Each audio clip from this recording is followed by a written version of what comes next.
reçu un fardeau de la part du Seigneur.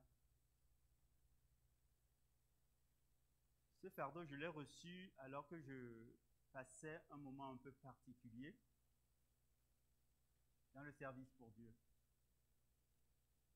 C'était un moment de découragement profond. Un moment où, comme chacun d'entre nous, nous avons envie de tout abandonner. Tellement nous sommes confrontés à la réalité de la vie, même au milieu de l'Église. Un moment où on le vit comme des fois des moments de trahison, des moments d'abandon, des moments de solitude, quand pourtant nous sommes entourés de frères et de sœurs. Un moment où nous voyons que l'humain est humain et qu'il n'y a rien de bon à tirer dans un homme ou dans une femme. À cause de nos caractères, à cause de nos propres combats, à cause de la difficulté que nous avons à comprendre et à rentrer, à percer les mystères de Dieu, à nous soumettre, à cause de notre cheminement personnel, à cause de nos blessures non pensées pour le moment. Il y a tellement de choses qui font qu'à un moment donné, nous réagissons alors que nous sommes des enfants de Dieu, nés de Dieu, aimés de Dieu, appréciés de Dieu, chéris de Dieu, appelés à le servir tel que nous sommes. Un humain est un humain.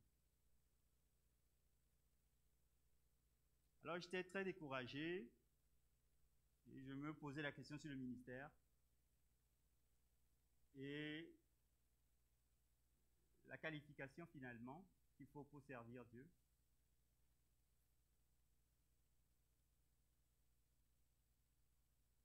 Et c'est en ce moment particulier que le Seigneur a commencé à nouveau à me faire comprendre la beauté de l'Église. Là où je voyais noirceur, tiédeur, méchanceté, là où je voyais la chair agir, des frères et des sœurs qui s'aimaient, qui ont commencé à se déchirer, Dieu a commencé à me parler de la beauté de l'Église. De la beauté de l'Église. Et cela a duré plusieurs années. Et ces derniers temps-ci, Seigneur, à nouveau, à un temps où il m'a parlé personnellement sur l'Église, le service pour Dieu, et les difficultés que nous rencontrons dans le monde de tous les jours. Seigneur m'a encouragé à partager avec l'Assemblée locale la réalité de l'Église et l'Église véritable, l'épouse de Christ. J'ai déjà donné au mois de mai une première partie de cet enseignement sur la beauté de l'Église. L'Église est belle aux yeux de Dieu. L'Église est véritablement belle aux yeux de Dieu. C'est une beauté sans pareil et précieuse pour Dieu. Et tant que nous essayons de regarder l'Église avec nos yeux humains, je vous assure, frères et sœurs, nos émotions, notre compréhension est mise en rude épreuve, tant nous sommes confrontés à la réalité des humains. Un humain ne peut produire que de l'humanité. Et si nous nous arrêtons sur l'humanité de l'humain, ça devient difficile de pardonner et d'avancer.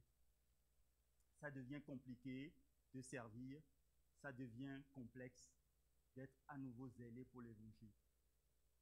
D'encourager quand les gens sont découragés. De rappeler les frères et les sœurs, les amis, à la réalité de la vie de l'Église et de ce que Dieu nous a donné. Il devient compliqué de servir Dieu en conservant le regard fixé sur Jésus-Christ constamment. Et malgré tout cela, l'Église est belle. Elle est magnifique. Elle est glorieuse. Elle est précieuse. Elle est aimée. Pourquoi? Parce que c'est l'épouse du divin roi. Et je ne crois pas une seule seconde que le divin roi s'est choisi une épouse qui n'en vaut pas la peine. L'Église vaut la peine pour son époux. Toujours. Toujours. Et toujours. Je ne sais pas là où tu en es aujourd'hui. En tant que membre du corps de l'Église, en tant que partie intégrante de l'épouse, je ne sais pas où tu en es. Dans ta relation avec Dieu, dans ta relation avec tes prochains, dans ta relation avec toi-même, je ne sais pas où tu en es. Mais Dieu le sait. Et Dieu trouve que ta place est unique dans le corps et que tu fais partie de celles et de ceux qui font rayonner sa beauté. Et Dieu te trouve beau et belle parce que tu es l'Église. L'Église est d'une beauté incomparable. Frères et sœurs, quel homme voudrait se marier avec une femme cruelle, méchante, médisante, infidèle? Ou quelle femme accepterait de vivre avec un mari violent, froid, insensible, pur, dénigrant? Personne. Personne. Nous savons tous qu'un tel mariage ne peut pas être heureux. Nous le savons. Le choix de notre conjoint est déterminant pour ce que Dieu nous appelle à faire. Donc ce n'est pas juste une question de se plaire l'un et l'autre. C'est plus profond que ça. C'est pour cela, dans Éphésiens 5, Paul fait un parallèle entre l'amour que Christ a pour l'Église, son épouse, et le lien du mariage. Nous avons besoin d'apprendre de Dieu à comprendre les réalités célestes qui sont derrière les réalités physiques que nous vivons. Et c'est en cela que nous progressons. J'ai noté une question que je voudrais te poser. Quel genre d'épouse pensez-vous que Jésus-Christ, le Fils de Dieu, a? Quelles sont les caractéristiques que le Seigneur Jésus attend de son épouse?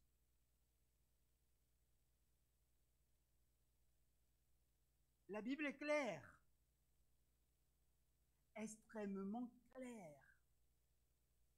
L'Église est la fiancée du Christ. L'Église est appelée à refléter quoi? Sa beauté, la beauté de qui? De Christ.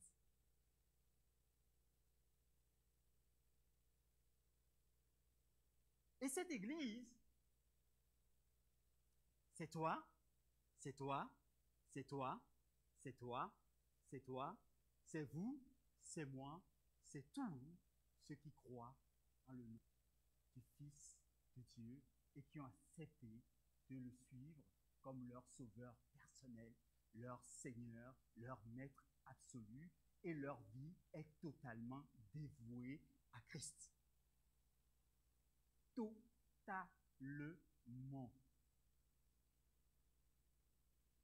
Frères et sœurs, la Bible nous révèle que l'Église est cette épouse précieuse.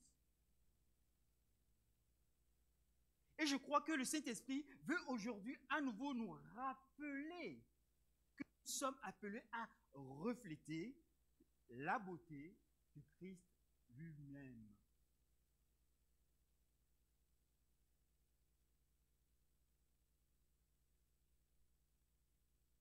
Cette beauté est née d'une histoire, l'histoire d'un amour divin. C'est un vrai récit. C'est un vrai récit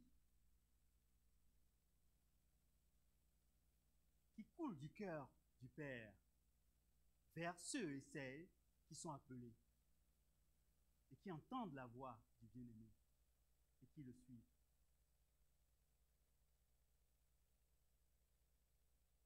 Dans le Cantique des Cantiques, Salomon contemple la jeune et belle Sulamite. Et il dit ceci: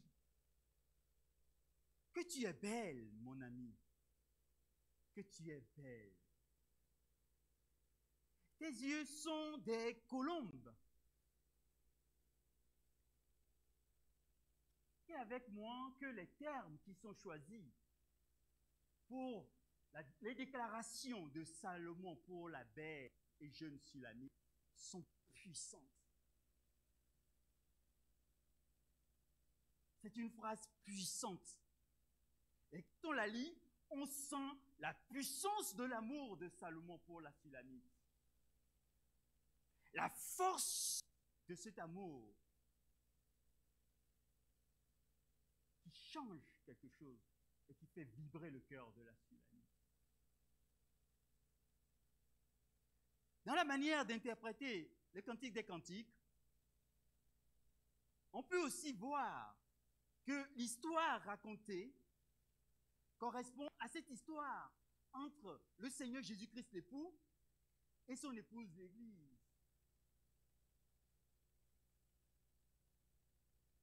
Une histoire de passion, une histoire de conquête,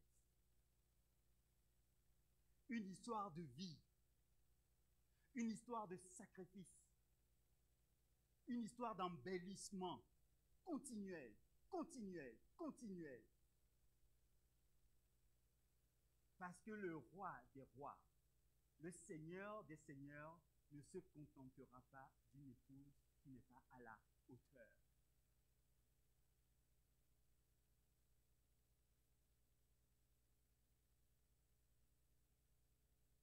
Cette image prophétique est une image de l'amour passionné de Jésus-Christ pour son Église. Et au bénéfice de cela. Toi comme moi, en tant qu'Église, nous sommes au bénéfice de cet amour puissant, rassurant, embellissant tous les jours de notre vie. Vous savez, dernièrement, on a célébré le mariage de Gabriel et Juliette. Vous vous rappelez, pour ceux et celles qui étaient là. Et je vous avoue que ce jour-là, comme je devais apporter le message, je voyais bien la fiancée et le fiancé qui se regardaient, qui se mangeaient des yeux.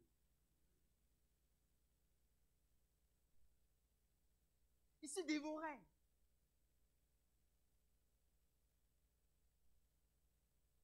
Les yeux brillaient, pétillaient. On aurait dit que Gabriel ne voyait que Juliette. Rien d'autre n'existait pour lui cet instant-là.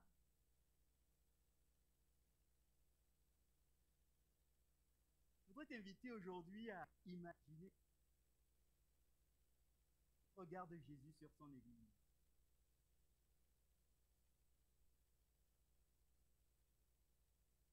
Que tu es belle, mon ami.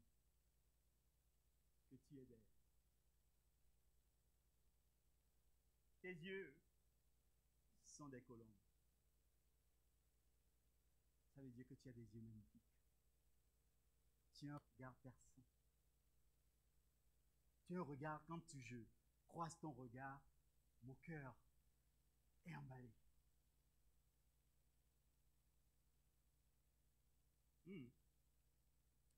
L'apôtre Paul dit dans 2 Corinthiens chapitre 11 verset 2 ceci, parlant à l'église de Corinthe aux Corinthiens, qu'il a repris plusieurs fois, les ramenant à la réalité de ce que Dieu a prévu pour eux, en tant qu'église, en tant qu'épouse du Seigneur. Il dit ceci, Paul dit, je vous ai fiancé à un seul époux, pour vous présenter à Christ, qui est l'époux, comme une vierge pure. Je vous ai fiancé à un seul époux, pas 2, pas 3, pas 4, pas 5. Ça s'appelle la polygamie, la polyandrie. Ça ne se passe pas comme ça avec le Seigneur. Un seul. Pour vous présenter, vous, les Corinthiens, vous, les hommes et les femmes, les chrétiens et les chrétiennes, de eux, la famille EBE, pour vous présenter à Christ comme une vierge pure, sans souillure, sans flétrissure, sans péché, sans animosité, sans corruption ni compromission avec le monde, mais pur, un cœur pur, des pensées pures, une vocation pure, une marche pure, des désirs purs, une passion pure, pure, pure pour ton Seigneur.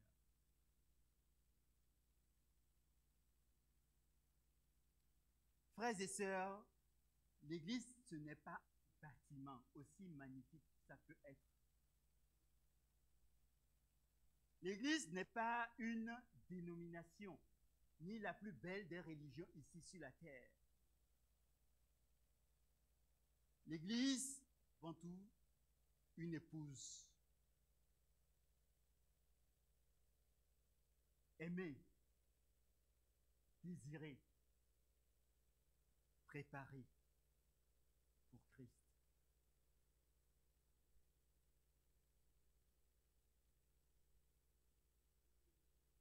C'est ça la réalité.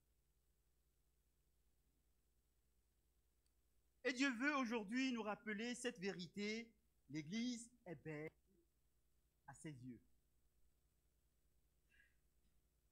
L'Église est belle aux yeux de Dieu. Je répète, l'Église est belle aux yeux de Dieu. Maintenant, tu vas répéter avec moi. Si tu es convaincu, si tu n'es pas convaincu, abstiens-toi. Ne pêche pas encore une fois de plus cet après-midi. Ce sera à ton avantage. L'Église est belle aux yeux de Dieu. Et je fais partie de cette Église.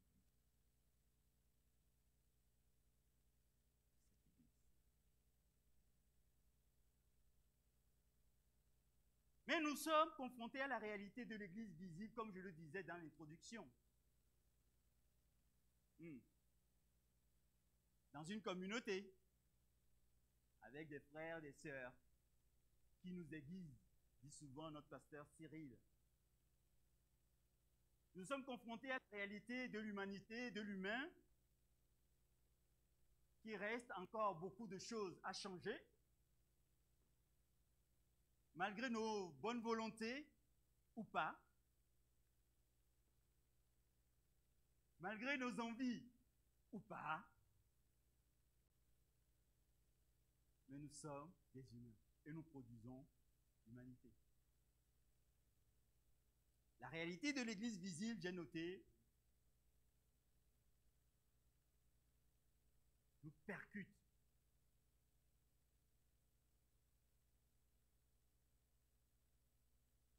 La réalité de l'Église visible, et l'Église visible, c'est tous ceux qui se disent croyants chrétiens, quelle que soit la dénomination. Nous allons le voir tout à l'heure. C'est tous les chrétiens du monde. Ceux qui nous ont précédés, ceux qui sont avec nous et ceux qui nous suivront. C'est tout cela qu'on appelle l'Église visible. Mais le Père sait, au sein de l'Église visible, il a suscité l'Église véritable. Au sein de l'Église visible, il y a des hommes et des femmes qui répondent à l'appel de Dieu. Toujours, toujours et toujours. Regardons quelques passages. J'ai noté, quand nous regardons l'Église visible, que voyons-nous? Oui, soyons honnêtes. Ce n'est pas toujours l'image que nous voyons, une image de beauté, de sacrifice, de pureté, de douceur, de tendresse, de tempérance, d'amour vrai, de fraternité, d'aide, de soutien. L'image que Christ a développée tout au long de son ministère et continue de développer par son esprit au milieu de nous. Vous êtes d'accord avec moi? C'est la réalité. Et c'est pour cela beaucoup, des fois, changent d'église ou abandonnent la foi. Pourquoi? Parce qu'on a vu l'église visible, on s'est dit, si c'est ça, oh là. Et on n'a pas eu la révélation de l'église véritable, qui est pourtant cachée dans l'église visible. De ces hommes et de ces femmes qui, alors que tu traverses un moment particulier, Dieu les envoie pour te donner le courage qu'il faut, pour te donner les mots qu'il faut, la clé qu'il faut, afin que tu puisses avancer et continuer de servir le Seigneur encore et encore et encore et encore.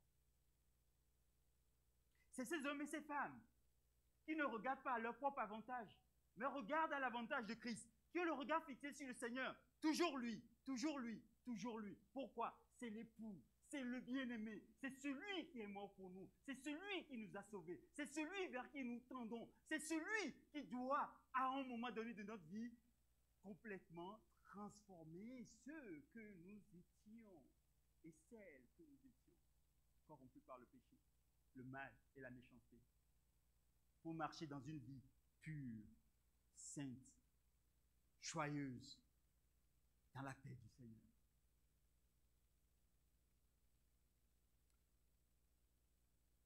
L'Église visible, c'est une grande maison, dira Paul à Timothée, dans 2 Timothée, chapitre 2, verset 20, avec des vases d'or et des vases d'argent, mais aussi avec du bois et avec de la terre. C'est ça l'Église visible. Une grande maison dans laquelle tu vas trouver tout un tas de choses et de personnes. Dans l'Église visible, tu vas trouver des sectes. Tu vas trouver des théologiens incroyants, incrédules. Tu vas trouver de l'opposition. Tu vas trouver des gens qui haïssent profondément Dieu. Tu vas trouver des vaniteux et des orgueilleux. Mais au milieu de l'Église visible, je vous ai dit, c'est une maison. Il y a aussi les vases d'honneur. Les vases d'argent, d'or, de ceux qui se purifient comme des vierges sages, attachées à la parole de Dieu. Dieu dit que tu es belle. Que tu es belle. Que tu es belle. Tu es belle parce que l'Esprit de Dieu fait l'œuvre d'embellissement dans ton caractère, dans ton cœur, dans tes pensées. Le cœur pur et nouveau que Dieu t'a donné le jour de ta nouvelle naissance est continuellement alimenté par sa présence, gouverné par sa présence, par son amour. Ta sécurité n'est pas celle d'ici-bas. Ta sécurité vient d'en haut, du trône. Tu dépends d'un trône, le trône du Père. Sur le même trône est assis le Fils à sa droite, qui intercède jour et nuit pour toi. L'époux, et qui dit au Père, continue, embellis-le, embellis-le, embellis-la. Tu es belle. Et Jésus ne s'est pas trompé, et il ne se trompe jamais pour ce qu'il fait.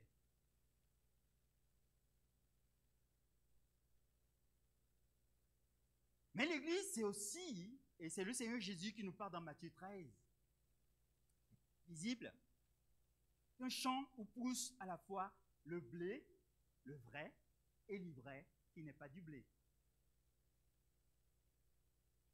C'est aussi ça l'Église.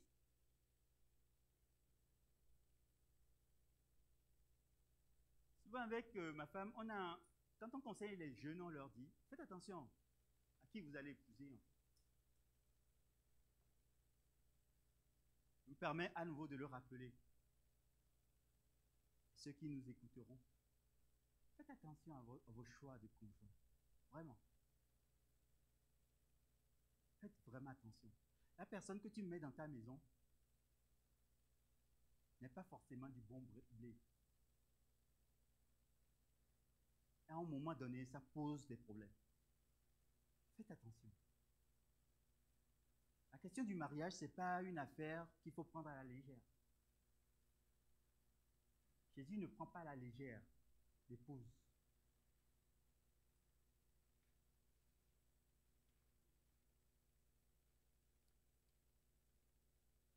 Mais le blé demeure blé, ne changera jamais. Et l'ivraie ne peut jamais se transformer en blé, ce n'est pas possible. Dieu lui-même a refusé de faire ce miracle. Ce qui n'est pas vrai n'est pas vrai.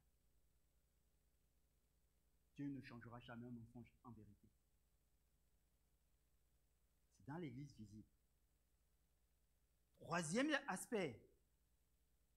Parce que l'ivraie, de loin, tu ne te rends pas compte quand tu vois un champ de blé. Un jour, dans une prédication, Cyril nous a amené l'ivraie et le blé. Quand vous voyez au loin, vous avez l'impression que c'est du blé, partout du blé. Mais quand tu te rapproches et tu commences à examiner, tu te dis, eh oui, c'est pas si vrai que ça. Donc la Bible dit, examinez toutes choses. Retenez ce qui est bon.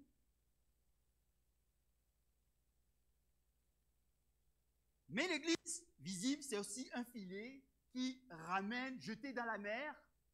La mer, c'est le monde. Nous témoignons de Jésus. Nous avons les ailes pour prêcher l'Évangile. Nous amenons des âmes perdues à se réconcilier par la repentance, la vraie repentance, au travers du sacrifice de Jésus-Christ avec Dieu. Et accepter le Seigneur comme leur sauveur personnel, leur Seigneur et le maître de leur vie, le maître absolu. Et ce filet, quand nous le jetons, nous ramenons quoi? Du poisson. Et on a du bon poisson comme du mauvais poisson. C'est une réalité de l'Église visible.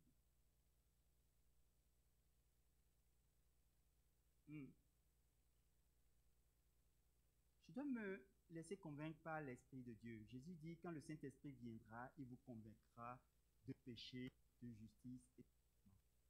Où est-ce que j'en suis? Suis-je dans le vrai ou le faux? Suis-je dans le bon ou le mauvais? Suis-je un vase d'honneur ou du piège? À cette question, c'est à chacun d'entre nous d'apporter une réponse en toute honnêteté devant Dieu et de faire ce qui est nécessaire pour rejoindre le bon camp, le camp de l'épouse pure. Amen.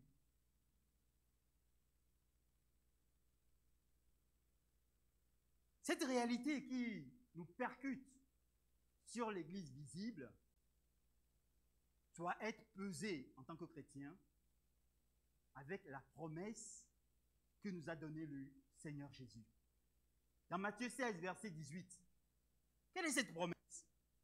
Le Seigneur Jésus dit, « Je bâtirai mon Église et les portes du séjour des morts ne prévaudront point contre elle. »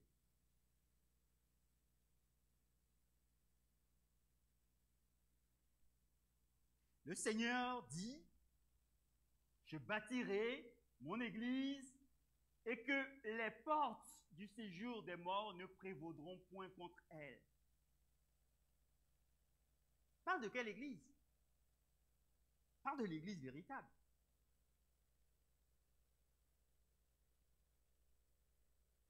Il parle des cœurs et des âmes qui sont complètement changées et qui acceptent de continuer sous l'autorité et la direction du Seigneur Jésus.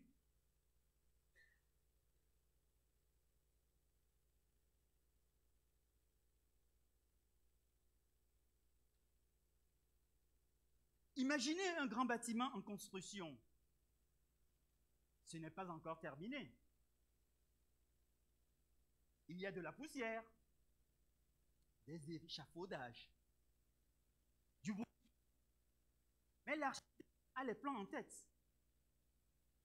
Il sait ce qu'il faut faire et il fait ce qu'il faut faire. C'est pareil pour l'Église. Jésus est le bâtisseur de son Église. Ce n'est pas l'Église d'une communauté, ce n'est pas l'Église d'un pasteur, ce n'est pas l'Église des anciens d'une Église, ce n'est pas l'Église des membres même de l'Église. L'Église véritable est l'Église du Seigneur Jésus. C'est lui le bâtisseur. C'est lui qui dit, je bâtirai mon Église. Nous ne sommes que des ouvriers. Nous ne sommes que des ouvriers qui aiment leur Seigneur. Accomplir la volonté du bien-aimé.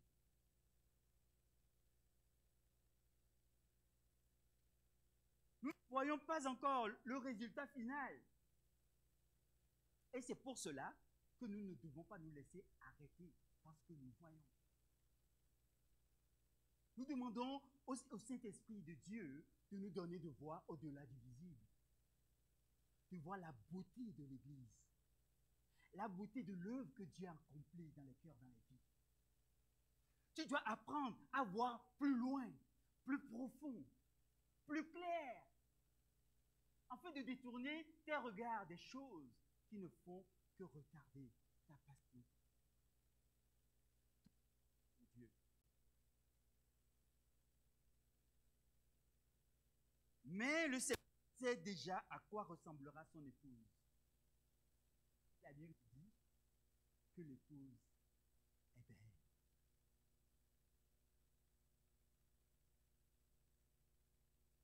Testez quelque chose, quelqu'un qui vient vous voir avec colère. Regardez avec beaucoup de respect la personne. Accueillez sa colère. Et dites, je comprends ta colère.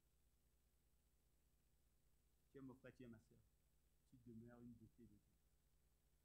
Vraiment.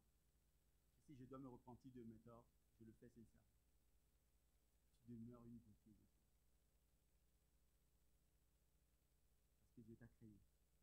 Parce que Dieu te transforme. Parce que Dieu t'embellit par l'œuvre du Saint-Esprit. Et vous verrez combien vous pouvez changer l'atmosphère. Vous proclamez la parole de Dieu dans une situation. Vous produisez la vie. Et vous contribuez à l'embellissement de l'Église. Souvent, la colère dit la colère. Ça, c'est l'œuvre de la chair, de l'ivraie. Que Dieu change le cœur. Jésus est le bâtisseur, l'Église lui appartient et rien, pas même l'enfer, ne pourra l'arrêter. C'est fort. Satan ne peut pas arrêter l'œuvre de Jésus dans son Église. La Bible dit qu'il a dépouillé. Jésus a dépouillé les autorités, les dominations. ce Jésus que nous suivons. C'est lui notre époux.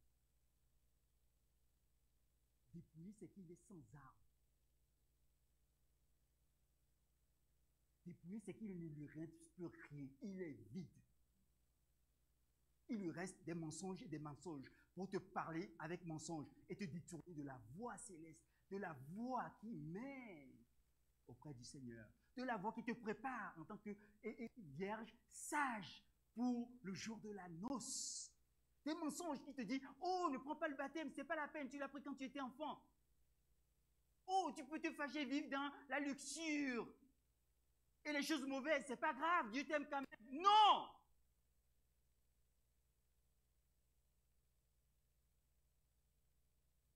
Oui, Dieu t'aime quand même pour que tu te repentes et que tu dises, Seigneur, aide-moi à ne pas vivre une vie d'impureté.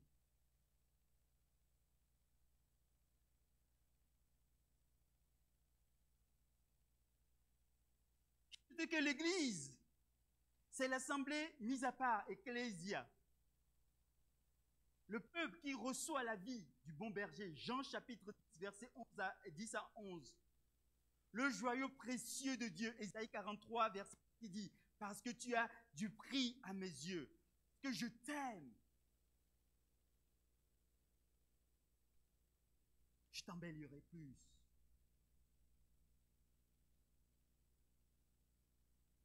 Alors ceci nous amène à une question très simple. Sommes-nous en train de devenir cette épouse glorieuse que Jésus prépare?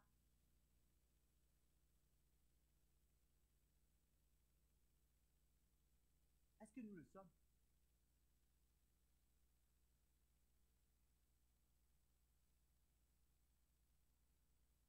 Ceci nous conduit à nouveau à considérer le choix de nos vies. Le choix de marcher comme des vierges sages ou des vierges folles. Le Seigneur a raconté une parabole, Matthieu 25, versets 1 à 13, et c'est ce qu'on va lire, et puis on va arriver tranquillement à quelques éléments importants pour nous aujourd'hui. Matthieu chapitre 25, on va lire ensemble. Le Seigneur dit, « Alors le royaume des cieux sera semblable à 10 vierges qui, ayant leur lampe, allèrent à la rencontre de l'époux. » Les questions de l'époux. Donc les vierges font partie de l'épouse. Et on voit bien qu'il y a des vierges sages et des vierges folles. La même église, l'église. La réalité de l'église dont je vous ai parlé succinctement tout à l'heure, c'est important de passer par là, parce que quand on prêche la beauté de l'église et qu'on ne dépeint pas la réalité de l'église visible, on est en problème. Vous allez me dire, Épiphanie, je ne comprends pas ce que tu me racontes. Tu me dis des choses merveilleuses, mais moi je ne vis pas ça au quotidien. Mais permets-moi de te décrire le quotidien et de t'aider par l'aide du Saint-Esprit à voir ce que Dieu est en train de faire dans le secret des cœurs de l'Église au milieu de nous. Les folles, donc 5 d'entre elles étaient folles et 5 sages, verset 2.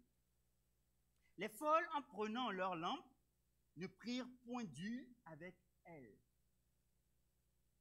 Mais les sages prirent avec leur lampe de l'huile avec des vases.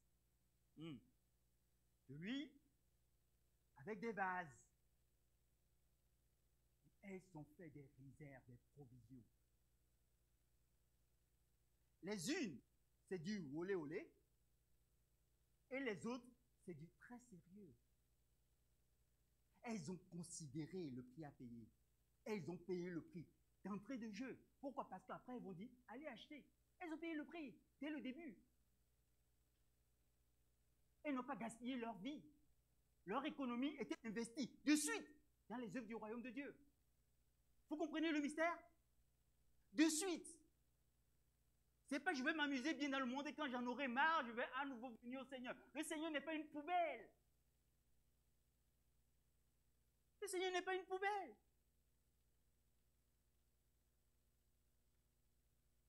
Ce n'est pas une poubelle. Comme l'époux tardait, l'épreuve,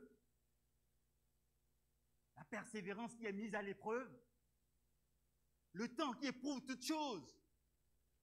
Parce que ça révèle le cœur, la réalité de nos cœurs, ce qui est vraiment caché. C'est pas, j'aime le Seigneur, je chante à l'église, je prêche à l'église, je fais des dons, je fais plein de choses à l'église, je vais témoigner aux pauvres, je vais donner à manger aux pauvres, c'est tout ça, c'est une bonne chose. Mais si l'intention n'est pas pure, ce n'est qu'une vanité supplémentaire. Quelles sont tes intentions? As-tu pris des vases? As-tu mis de l'huile? As-tu payé le prix? Dès le commencement, continue un tout petit peu. Ce qui va se passer. Comme l'époux tardait, verset 5, toutes s'assoupirent et s'endormirent, même la meilleure.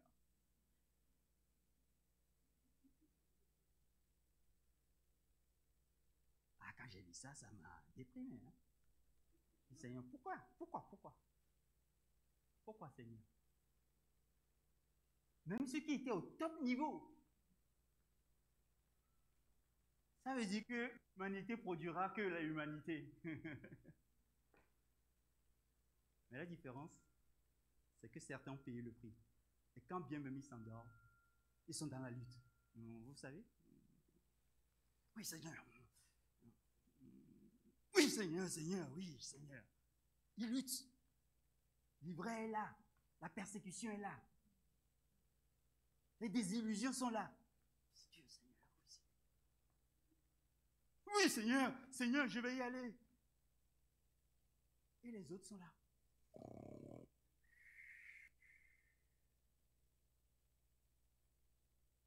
Ils dormaient mieux même que le sommeil. Je ne sais pas comment on fait ça, mais...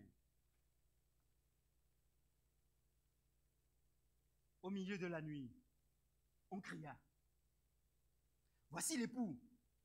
Allez à sa rencontre. Alors, toutes ces vierges se réveillèrent. Ouais. D'abord, qui sont ceux qui ont entendu? Oui, Seigneur. L'époux est là. Oui, oui, oui, Seigneur. L'époux est là. Et puis, l'époux est là. L'époux est là. L'époux est là. L'époux, c'est qui l'époux? C'est le même réveil pour tout le monde. C'est la même chose. Et la Bible dit, au milieu de la nuit, on cria, voici l'époux, allez à sa rencontre. Alors toutes ces vierges se réveillèrent et préparèrent leurs lampes. Ok. Verset 8, les folles dirent aux sages, donnez-nous de votre huile, car nos lampes s'éteignent. Ah, fallait y penser avant, hein? Les sages répondirent, j'aime bien les sages parce qu'elles sont toujours sages, hein? Du matin comme au soleil couchant, les sages restent sages. Qu'est-ce qu'ils ont répondu? Non, non, non, non, non, non, non, non, non. Il ne faut pas me mettre dans ton affaire là. Tu as fait tes choix. Il n'y en aurait pas assez pour nous et pour vous. Mais comme on est sage, on va vous donner un conseil de sage. Allez plutôt chez ceux qui en vendent et achetez-en pour vous. Pendant qu'elles allaient, bon, sont quand même dans le cœur l'obéissance. Elles ont compris que l'affaire devient compliquée. Elles ont cheminé, elles allaient pour chercher quand même de l'huile. On peut leur admettre cela pour leur défense. Sauf que ce qui est fait trop tard est trop tard. Malgré l'intention finale, ce qui est tard est tard. Si Dieu te parle aujourd'hui, lève-toi, obéis. Arrête de te battre contre ce que Dieu est en train de faire dans ta vie. Tu ne gagneras pas. Alors, si on est intelligent, quand on sait qu'on ne va pas gagner, qu'est-ce qu'on fait? On agit tout de suite. C'est ça la preuve de la plus grande intelligence. Toi, tu sais qu'à la fin, Dieu aura toujours raison. Tu es là, tu dis, je me bats avec Dieu. Et comme tu as lu un peu la Bible, tu dis, je suis comme, c'est qui, Jacob. C'est ça? Je me bats avec Dieu. Mais le temps de Jacob est passé, hein. Et il s'est battu, mais à la fin, il marchait boiteux, hein. Quand Dieu te parle, quand le Saint-Esprit, qui fait l'œuvre d'embellissement, te parle, obéis maintenant. Paye le prix maintenant. Agis maintenant. Parce que la conséquence peut être tragique. Et la Bible dit que pendant qu'elles allaient en acheter, l'époux arriva. Celles qui étaient prêtes entrèrent avec lui dans la salle des noces et la porte fut fermée. Plus tard, les autres vierges vinrent, et ils ont racheté maintenant de l'huile pour venir, et dire, Seigneur, Seigneur, ouvre-nous, on est là, c'est bon, on est au top. Mais être au top trop tard est pas top. Conclusion, mais le Seigneur leur répondit, je vous le dis en vérité, je ne vous connais pas. Waouh! Je ne vous connais pas. C'est dur, hein? Tout ça pour ça.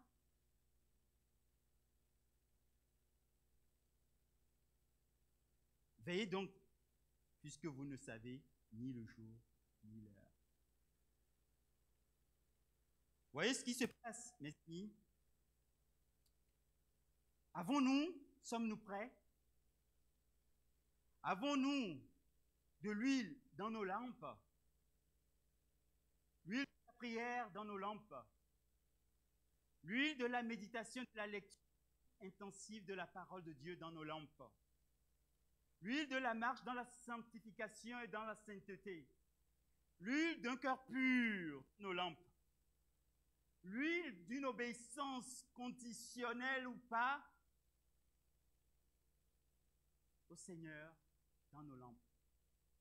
Conditionnelle parce que nous ne trahirons jamais le grand roi. C'est une condition sine dans nos lampes, dans ta lampe, dans ma lampe. As-tu fait des provisions? As-tu des réserves? Entretiens-tu ces réserves continuellement par l'œuvre du Saint-Esprit qui est très actif dans ton cœur? Jour après jour. La marche chrétienne, c'est une marche journalière. C'est pour ça que le Seigneur dit, à chaque jour suffit sa peine, parce que le jour prochain, il y aura aussi d'autres choses, d'autres enjeux, d'autres challenges. Mais il dit, petit troupeau, ne crains rien car le Père a jugé bon de donner le royaume. Les réalités du royaume. Ne soyons pas des vierges folles, des sœurs. Soyons une église vigilante, remplie de l'Esprit de Dieu. Soyons une église obéissante, aimant le Seigneur par-dessus toute chose. Soyons une église véritable. Soyons l'église de Dieu. La beauté de l'église véritable est comme un diamant brut que Dieu est en train de tailler pour donner l'éclat. Tout l'éclat. L'église est la famille de Dieu. 1 Timothée chapitre 3 verset 15. L'église est le corps de Christ sur la terre. Éphésiens chapitre 1 verset 22 et 23. L'église est la fiancée de Jésus, promise pour les noces de l'agneau. 2 Corinthiens 11 verset 2. L'église est l'épouse qui se prépare pour l'agneau, qui se prépare continuellement pour l'agneau. Apocalypse chapitre 19 verset 7 à 9. C'est des choses que nous vivons, que nous continuerons de vivre. Ne laissons pas l'ivraie rentrer dans nos cœurs. Ni du bois, ni de la terre, ni des choses futiles. Car Dieu est en train de nous préparer. Le Saint-Esprit fait l'œuvre de l'embellissement de ta vie en tant qu'épouse du Seigneur. Ne nous laissons pas décourager, ne nous laissons pas effrayés par l'ennemi. La Bible dit que Jésus l'a dépouillé. Les dominations sont dépouillées, les autorités sont dépouillées. Il les a vaincus par l'œuvre de la croix, qui est une réalité historique et spirituelle aujourd'hui établie. La beauté de l'Église, c'est la beauté de ses membres. Quand tu marches dans la foi, tu rends l'Église belle. Quand tu aimes ton frère et ta sœur, tu rends l'Église belle. Quand tu sers avec humilité, avec pureté, avec détermination, avec zèle, avec amour, avec passion, tu rends l'Église belle. Et tu es appelé à refléter la beauté de Christ. Que faire donc, frères et sœurs? 4 choses j'ai notées. Et je m'arrêterai là. Frères et sœurs, notre appel est clair. C'est de demeurer en lui, continuellement. Notre appel est très clair. Nous sommes appelés par vocation à être membres de l'Église belle, véritable. Nous sommes appelés à avoir nos vases remplis d'huile. Nous sommes appelés à cheminer avec le bien-aimé, à apprendre à le connaître. Jésus dira, je ne te connais pas parce qu'on n'a pas appris à le connaître. La rencontre avec le Seigneur ne sera pas une surprise, dans le sens où on a appris dans mon cheminement chrétien à le connaître, à savoir tout ce qu'il veut me montrer. Et quand il sera là, je sais que c'est lui. Jésus dit, beaucoup viendront en mon nom. Comment reconnaître que c'est le vrai? Je reconnais parce que je marche avec lui, parce que je goûte sa parole, parce que je reçois avec joie et paix sa parole, parce que j'ai foi dans sa parole et parce que j'obéis à sa parole. Et quand il me parle, mon cœur peut vibrer. C'est ça, notre appel, notre vocation. La beauté de l'Église, c'est la beauté de ses membres. Si je marche par la foi, l'espérance, l'amour, je reflète la beauté de Christ.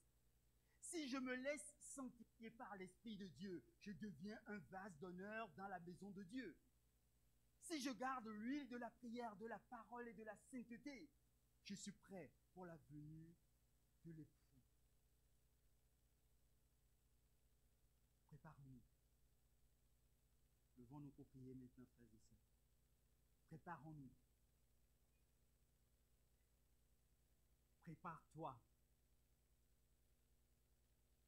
Que nos frères vont conduire dans la louange. Je veux t'inviter, portant la voix du bien-aimé, pour te dire à nouveau, tu es belle. Tu es belle, ma merveilleuse. Tu es belle, mon épouse. J'ai envoyé mon esprit pour t'apprêter, pour te préparer, pour te diriger. Mon esprit a le mandat de l'embellissement de l'Église. Au milieu de l'Église visible, tu fais partie de ceux et celles qui ont choisi d'être l'Église véritable. D'être l'Église véritable. D'être l'Église véritable. D'être l'Église véritable. Je voudrais te donner l'opportunité cet après-midi, alors que la parole de Dieu a été annoncée, alors que nous avons les yeux fermés, par respect pour nos frères et nos sœurs, nos amis qui sont là. Si le message t'a touché, si la parole de Dieu a trouvé accès dans ton cœur, peux-tu juste me faire un signe là où tu es, pour que nous puissions prier. Amen. Que Dieu te bénisse. Amen, amen, amen, amen, amen, amen. Que Dieu te bénisse. Amen, amen. Y a-t-il d'autres personnes qui veulent aujourd'hui? Amen. Il n'y a pas de honte à s'approcher de Dieu. Il n'y a pas de honte à saisir la main du bien-aimé.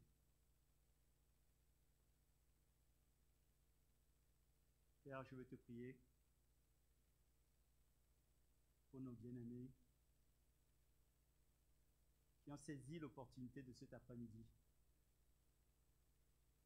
pour reconnaître, Seigneur, la situation de leur cœur vis-à-vis de toi et de ta parole. En faisant ainsi, ils ont démontré juste simplement qu'ils ont besoin de toi. Et tu dis, tu ne mettras dehors quiconque vient à toi. Tu es le bon berger, Seigneur. Viens purifier ces vases. Viens les transformer, Seigneur. Viens les renouveler, Père. Que ton esprit, qui a le ministère de l'embellissement de l'Église, les rend plus belles, plus beaux. Les prépare comme une épouse pure, une vierge pure, te servant de tout leur cœur. Père, je prie maintenant, dans le nom puissant de Jésus, afin que des libérations se fassent dans ces cœurs. Que les nœuds se dénouent dans le nom puissant de Jésus. Que l'impureté soit terrassée dans le nom puissant de Jésus. Que la compromission soit brûlée dans le nom puissant de Jésus. Que les mensonges soient maintenant vaincus dans le nom de Jésus. Je prie maintenant afin que les anges de l'enfer qui tournent autour d'eux maintenant fuient dans le nom de Jésus. Libérez dans le nom de Jésus. Partez dans le nom de Jésus. Fuyez dans le nom de Jésus. Et je vous interdis de revenir dans le nom puissant de Jésus. Parce que Christ a dépouillé l'enfer. Christ a dépouillé l'enfer. Que ces réalités maintenant s'appliquent dans la vie de mes frères et de mes sœurs dans le nom de Jésus. Que ces réalités célestes s'appliquent dans le nom puissant de Jésus. Commençons à louer le Seigneur. Avec la louange, louons le Seigneur, recevons et louons le Seigneur. Remercions celui qui vient de faire ce que lui seul est capable de faire au milieu de nous. Remercions et levons nos voix ensemble. Merci Seigneur. Merci Seigneur. Tu m'as libéré Seigneur. Tu as accompli ton œuvre d'embellissement en moi. Tu as terrassé mon caractère Seigneur. Tu as changé quelque chose en moi. Je me repens devant toi Seigneur. Oh, je confesse mes péchés devant toi Seigneur. Je suis libre Seigneur, pour te servir, toi et toi seul. Et là où j'ai fait tort à quelqu'un, Seigneur, donne-moi à nouveau la possibilité de me repentir, Seigneur, de pouvoir te suivre, Seigneur. Je veux être beau, je veux être belle pour toi. Je veux marcher dans tes voies. Je veux arrêter, Seigneur, de me battre contre toi, de m'opposer à tes pensées, Seigneur. Merci pour ce que tu es en train de faire, parce que tu m'as libéré, Seigneur. Quelqu'un de plus puissant était sur moi, et tu as bousculé ces chaînes, et tu m'as rendu un homme libre, tu m'as rendu une femme libre. Seigneur, je veux à nouveau redécouvrir l'amour et la passion que j'avais jadis pour toi, pour marcher dans les hauteurs de mon Dieu, sur les montagnes, les hautes montagnes dans lesquelles tu m'accompagnes. Père, merci. Merci parce que ma destinée ne s'arrête pas aujourd'hui, mais elle est un début, Seigneur. Il y a un début, Seigneur. Je te remercie, Père éternel. Je te remercie pour ton amour pour moi. Je te remercie pour ta puissance dans ma vie. Je te remercie pour ta fidélité. Père, je t'aime. Je t'aime, je veux te le dire. Je veux te le confesser. Merci pour le bien-aimé. Merci pour l'époux. Merci pour le Christ, Seigneur. Merci, oh mon Dieu, pour tout ce que tu as accompli. Sois glorifié, Père, dans le nom puissant de Jésus. Amen. Amen. Louons le Seigneur, acclamons le Seigneur.